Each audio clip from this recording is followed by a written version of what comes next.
Progreso TV, Canal 15, desde esta Universidad de Costa Rica, que gracias a los impuestos que pagan quienes nos están acompañando esta noche y también ustedes, pues le damos sustento a este programa y tantas otras cosas que hacen las universidades públicas en este país. En esta ocasión tengo el placer de tener con nosotros al profesor universitario Juan Muñoz. Don Juan, además de profesor universitario tanto en grado como en posgrado, fue el anterior intendente de la SUGEP, de la Superintendencia de Entidades Públicas, de entidades bancarias. También fue director de análisis de riesgo en el Banco Nacional, fue investigador en el Banco Central y es un experto en temas de riesgo, en temas de banca, en temas de regulación prudencial, y es un profesor universitario. Empiezo por donde terminé. Bienvenido, don Juan. Bueno, muchas gracias. Primero que todo, un agradecimiento, Juan, por la invitación. Es realmente un honor para mí compartir mis opiniones sobre tipos de cambio y el actual momento con usted, y especialmente dentro del recinto de nuestra alma mater. El tema es un tema que pues ha venido a ponernos a pensar a todos en los últimos meses. Es un tema que hay que valorarlo a la luz no solo de las implicaciones que trae la variación del régimen cambiario, sino también básicamente a la luz del entorno en el que se está dando la situación. Tal vez una primera pregunta ahí, don Juan, podría ser un poco para ubicar a las amigas y amigos. Hubo, como bien dice usted, una variación en el régimen cambiario, y tal vez el dato ahí inicial sería, bueno, ¿qué fue lo que se varió y cuánto tenía de existir el esquema anterior? Efectivamente, vea, a lo largo de los últimos 22 años, desde octubre de 1984, el Banco Central decidió aplicar un régimen que lo conocemos como de mini devaluaciones. Es un régimen donde el precio de la moneda internacional se va deslizando en una pauta diaria que podría haber estado entre 8 y 2 céntimos históricamente.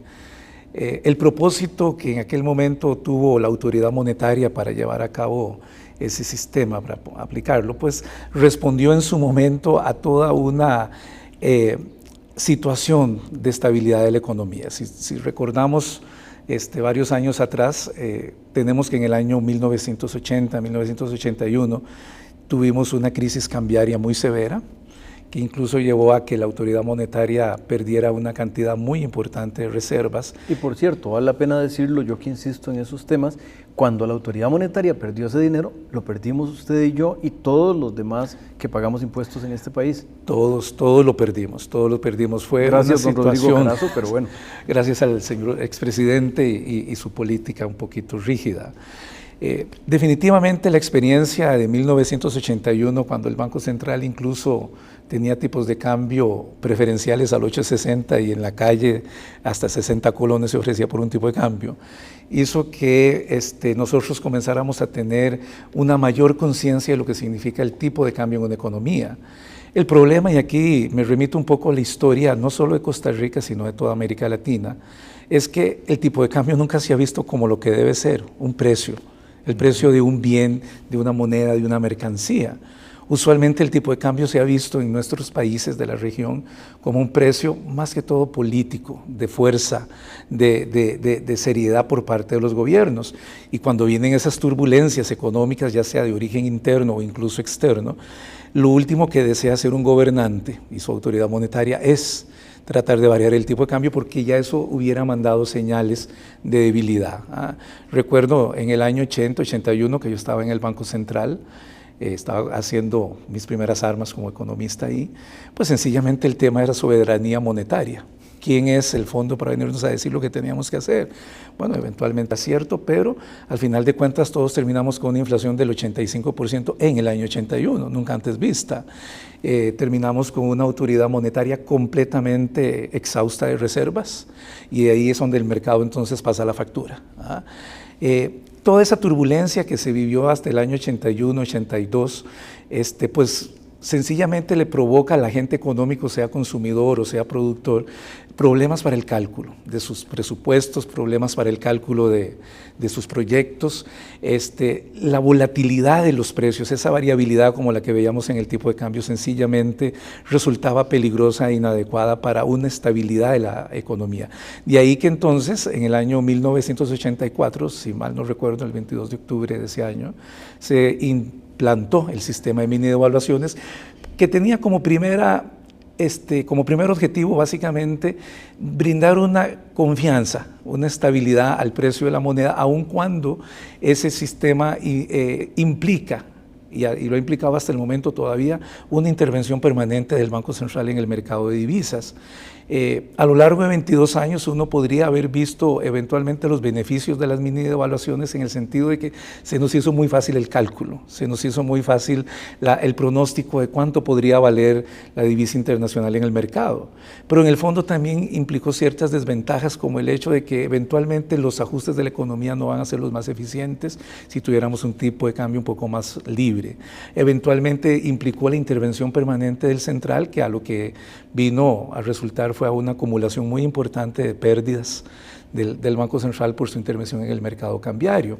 Todo esto pues es un esquema que a lo largo de 22 años ya comenzó a pasar la factura también, a una tasa de inflación con un piso que se supone entre 10 y 11%, básicamente asociada con esa intervención del Banco Central y su déficit. El punto que uno debería analizar no es tanto si las mini devaluaciones nos ayudaron o no a vivir mejor, sino básicamente que nos espera con un nuevo régimen de flotación. Correcto. Que tiene básicamente un mes de nacido. La literatura en esto es bastante diversa. Nosotros podríamos hablar de ventajas y desventajas de un tipo de cambio fijo. Incluso hay economistas de la talla de von Hayek, que eso está en el espectro más liberal, y él dice economías pequeñas deberían tener tipos de cambio fijo. Pero tenemos otros economistas que dicen, bueno, no, debería ser más libre, deberíamos dejarlo al mercado. Ahí entran situaciones del entorno que hacen que eventualmente un tipo de cambio libre no sea tal vez lo más adecuado, o eventualmente un tipo de cambio flotante tampoco lo sea. En mi opinión, y esto lo conocen muchos de mis amigos y colegas del Banco Central, al igual que los que han sido mis estudiantes en la universidad, en la Escuela de Economía, a mí me gustaría más tener una moneda prestada en vez del colón. Ese tema incluso se soltó a discusión hace unos años en Costa Rica y volvió el tema de la soberanía monetaria. Pero si de eso se tratara, uno debería valorar el costo de operación de un banco central y lo que tiene para una economía del tamaño de nosotros. Sin embargo, el tema de pedir prestado una moneda más seria, más respetable y más estable, pues es un tema aparte del de hoy. ¿Qué nos espera con la flotación cambiaria? Vean. De hecho, tenemos apenas un mes de estar experimentando la flotación. Se dio sin sobresaltos. Yo creo que es un tema, que es un aspecto importante. Ahí hay que reconocerle a la autoridad monetaria que nos vino preparando el camino. Nos avisó que iba a hacer un cambio en el régimen del tipo de cambio, y eso pues ya nos preparó con una gran ventaja, y fue el hecho de que no hubo una manifestación severa de las expectativas que usualmente sucede cuando se varía el régimen cambiario. ¿Qué quiero decir con eso? Bueno, cuando uno revisa otra vez la historia de nuestros países latinoamericanos con los que uno se podría comparar, se da cuenta que a veces hay momentos en los que las variaciones del régimen cambiario sencillamente en lo que resultan es en una expectativa de una depreciación masiva. La gente entra como en crisis. Tenemos, por ejemplo, el caso de Argentina, que recurrentemente está lidiando con su moneda. Brasil en los últimos 20 años ha tenido 4 monedas diferentes y todo el mundo le pierde confianza. Aquí yo creo que sí hay que rescatar del Banco Central la tarea de prepararnos mentalmente para el cambio. Lo dimos sin sobresalto, no recordamos nada de lo que nos pasó en el 80 y en el 81, donde no fue un cambio de régimen auspiciado por el Central, sino básicamente por culpa del Central. ¿Qué es lo que nos espera ahora, verdad? El tema ha sido ampliamente debatido en algunos seminarios, incluso todavía se sigue escribiendo en la prensa. Lo primero que yo diría que uno tiene que tener presente, y es algo básico, es que es un mercado cambiario donde hay oferentes y demandantes de moneda extranjera, básicamente. Ahora, ¿de dónde se origina la oferta de moneda? ¿De dónde se origina la cantidad de divisa internacional de dólares que nosotros recibimos? Bueno, básicamente del lado de las exportaciones, de los ingresos de capitales, uno podría tal vez de una manera muy mal pensada decir del lavado de dinero. En fin, hay varias fuentes que explican eso. Por el lado de la demanda, nosotros como demandantes lo usamos eventualmente para importar, esa es la principal fuente. Tal vez ahorramos en moneda extranjera, ¿verdad? Y sacamos capitales al exterior. Visto desde esa óptica, uno debería entonces replantearse, bueno, ¿cuál es el tema de una flotación o de una variabilidad del tipo de cambio? Si uno revisa las cifras económicas de este país en los últimos 10, 12 años, incluso en el año 92 tuvimos la apertura de capitales de la balanza de pagos, se va a dar cuenta que es una economía que está enfrentando excesos de ingreso de divisa. Hay un exceso de oferta de divisa en el país. La teoría económica es clara en el sentido de que ante la abundancia de una mercancía su precio tiende a disminuir. El problema que nosotros nos enfrentamos, y que ahí fue el sustento, la base para seguir con las mini devaluaciones durante varios años más, es que la disminución del precio de la divisa afecta directamente la competitividad de nuestras exportaciones. Entonces, el tema de la variación del tipo de cambio en este momento, uno debería verlo también en función de cuál puede ser el impacto que tiene en nuestra balanza comercial. Y de hecho, si un tipo de cambio cayó como que tuvo una baja bastante fuerte, uno podría pensar que en ese momento hubo bastantes agentes que perdieran rentabilidad en sus operaciones en moneda extranjera, y ahí no entran solo los exportadores, entran también las entidades financieras que en muchos casos pues tenían balances en dólares bastante importantes. Entonces ahí viene ese efecto que uno podría ver. Pero volviendo al tema original, es una economía caracterizada por un ingreso fuerte de dólares. Si nosotros dejáramos el mercado a la libre, pues sencillamente el tipo de cambio estaría disminuyendo. Esa sería la ley del mercado en este caso. La pregunta que uno se hace es hasta dónde podría una autoridad monetaria que sabe las consecuencias de una apreciación de la moneda nacional permitiría esa disminución. Bueno, el Banco Central también lo pensó de una manera bien equilibrada, en el sentido de decir, voy a funcionar con bandas, no voy a permitir que el tipo de cambio me disminuya de cierto precio. Y aquí tal vez sí al Banco Central le faltó un poquito más de información y de claridad, porque hasta unos días antes de la variación del régimen se creía que todas las operaciones cambiarias del país iban a estar dentro de la banda. Y no es así. Dentro de la banda solo están las operaciones cambiarias que realizan las entidades financieras, entre ellas, y con el Banco Central. Las otras las vamos a dejar, don Juan, para después de que el canal le dé una banda de mensajes a las amigas y amigos que nos están escuchando.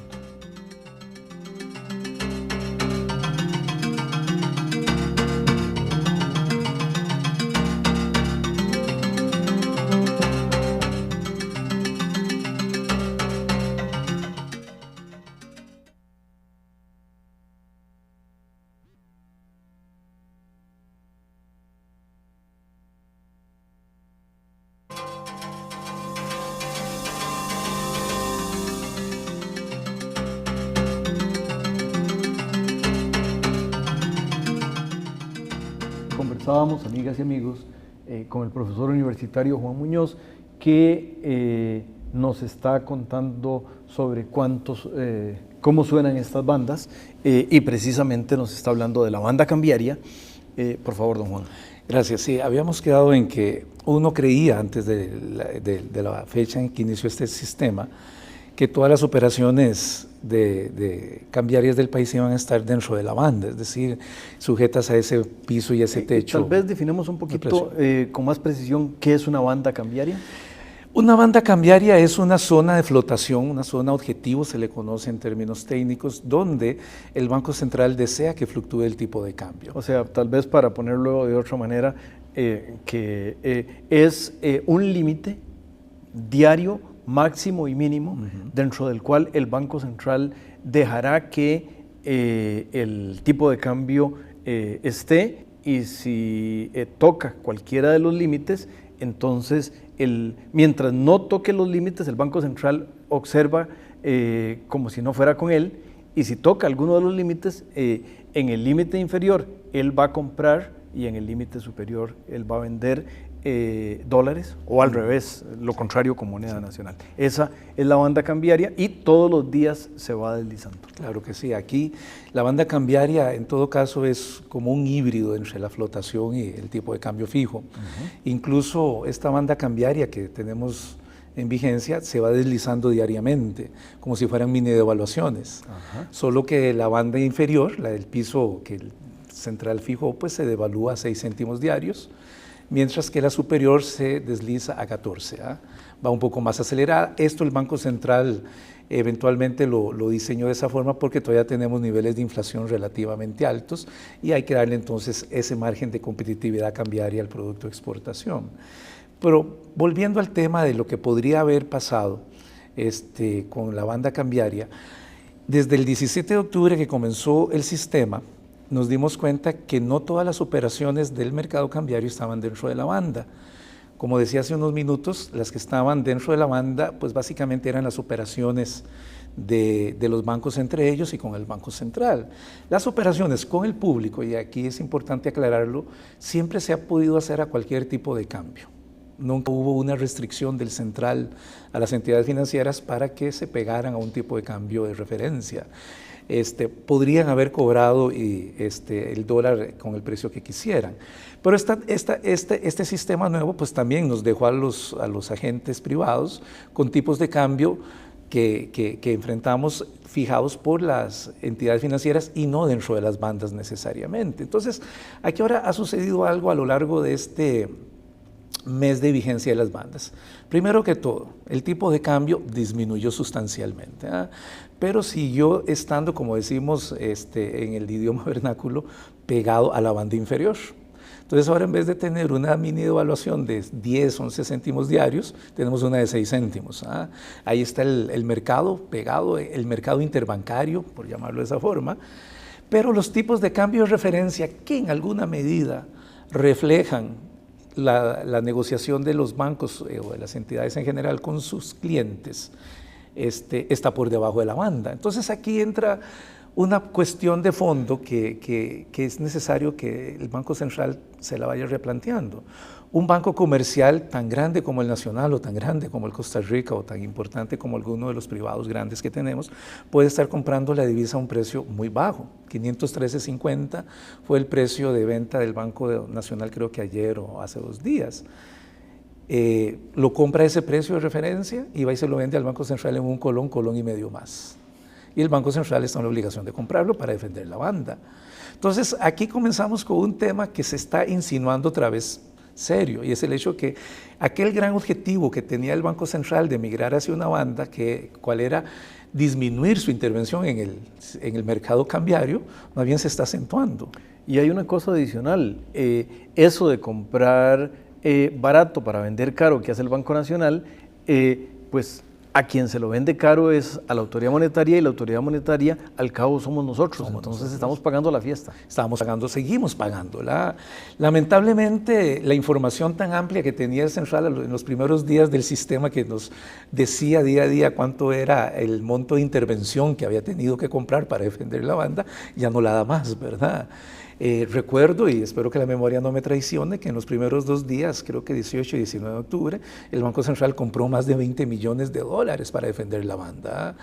Y si uno lee las noticias más recientes, bueno, primero que todo no tenemos una información muy amplia sobre la participación del Banco Central, y esa es una pieza de información que todos necesitamos para saber exactamente cómo podría estar funcionando el equilibrio en el mercado cambiario. Solo tenemos el precio, no tenemos la cantidad de transacción. Eso por una parte. Lo segundo es, bueno, ¿qué vamos a hacer en este caso si el Banco Central incluso podría estar comprando más dólares que los que compraba anteriormente en el sistema de mini devaluaciones? Bueno, una cosa, incluso, don Juan, hace una semana el Banco Central, le informaban los medios de que el Banco Central había comprado por primera vez hasta $3.000 millones. Sí. Para sus reservas. Ese es el monto de reservas, ahí entra en buena parte la intervención a lo largo de los últimos años, ¿verdad? Claro que aquí hay otros elementos que uno tiene que considerar. El punto más importante, aparte de que para explicar el precio de la moneda en un país, pues hacen falta no solamente ver la intervención del banco, sino las tasas de interés, ver las expectativas del público, son temas que se puede llevar un buen rato discutirlos. Lo que estamos observando, básicamente, es que nuestro régimen de bandas a lo que nos está llevando hasta el momento es una mini devaluación de 6 céntimos, una intervención del Banco Central, yo diría que más activa incluso, y tal vez con algunos elementos que con cierta humildad yo le propondría al Banco Central.